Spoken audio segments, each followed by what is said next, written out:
Good morning from Jinan. It is just gone 11 o'clock. This is the courthouse in the city, just in the heart of this city, which is a 2-hour train journey or so to the southwest of Beijing.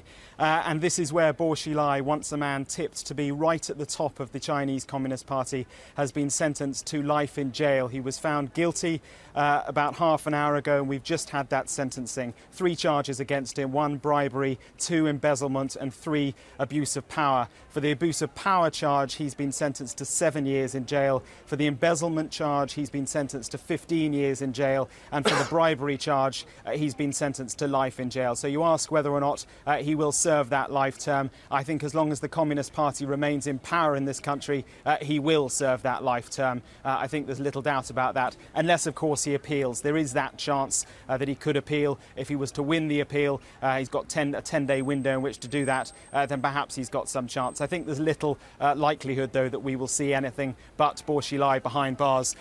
We're poised at the moment for the chance that he might come out of the court in a prison van and head off to a prison. It's not clear at the moment which prison he will go to. There is one just to the north of Beijing. Some speculation he may head there, although there's speculation too that he may be under some sort of house arrest, albeit a life house arrest. That's not really clear at the moment. Those details will come. But as I say, this is the downfall of a man who was tipped to be on the 9-member standing committee of the Politburo. Those are the top 9 men that run this country. At one point, he was to be one of those men. But the murder of a British businessman set in place a series of events that would eventually lead here to Jinan and his life imprisonment. It's an extraordinary story which it's no exaggeration, I don't think, to say that it's rocked the Communist Party to its core. Whether or not this is simply the conviction of a corrupt crook, or whether it's perhaps more the political purge of a man who